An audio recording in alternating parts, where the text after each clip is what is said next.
So I'm going to take one head pin.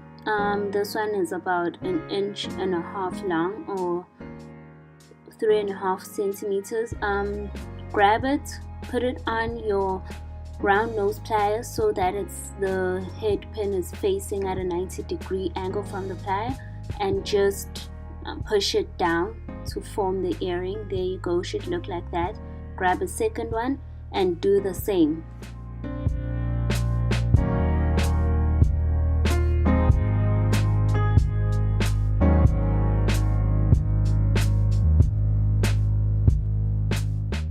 Now you're gonna grab your chain nose pliers and just make a slight bend just to finish off the hook.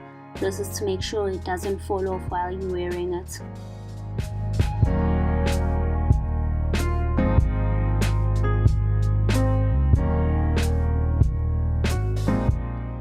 Here I am grabbing my steel block and my hammer. I'm going to just flatten them out a little bit. You don't have to do this. Be careful when using this, you don't want to hit your own finger. Hold it down and kind of hammer it going outwards, a movement that is going to the side. You don't want to go up and down like this. You want to move it upwards, and so that it won't bend the wire in awkward shapes or make dents that will lead to easy breaking later on.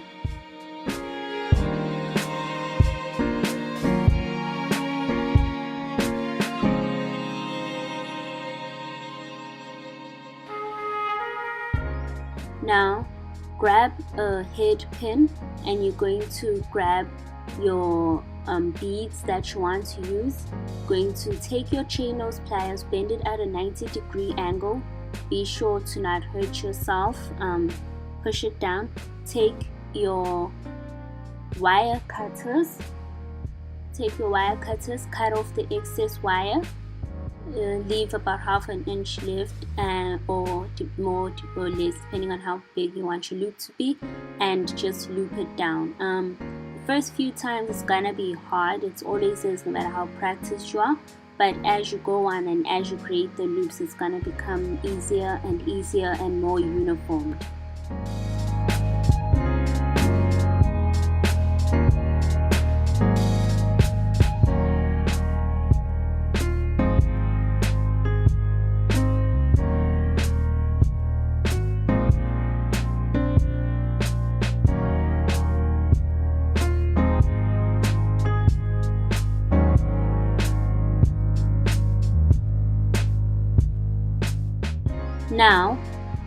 Now you're going to, now I'm just doing the last one. As you can see, I've done a few before this tutorial.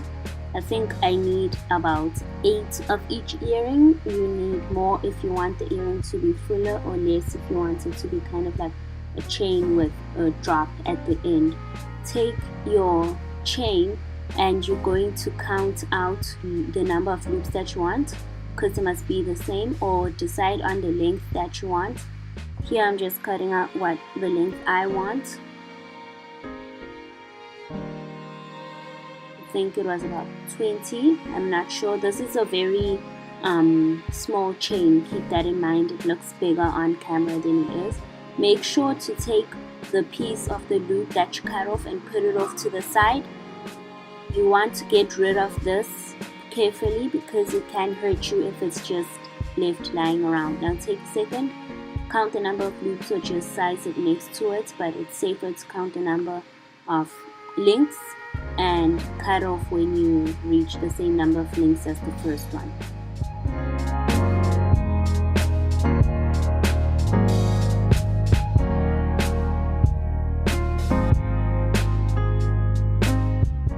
Grab your looped beads and you're going to use your round nose pliers to just open it up a little bit, so you can put it into the chain. Grab your chain and put it into the ends and just close it using your round nose cutters again. Now do the same pattern with all the others, just going one link higher every time. And remember to alternate the sides so that the chain doesn't fall to one side unless that is the look you are looking for.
grab your earring hooks. Again, use your round nose pliers to just make a slight opening and just string it onto the very last chain that you want.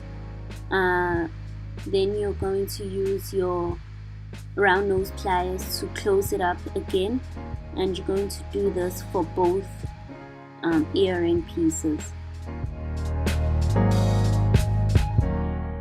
Now I'm going to begin making the second earring.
Okay, so if you like this tutorial on these earrings, please don't forget to like, comment, and subscribe. I'll see you next week with another tutorial. Thank you for watching. Goodbye.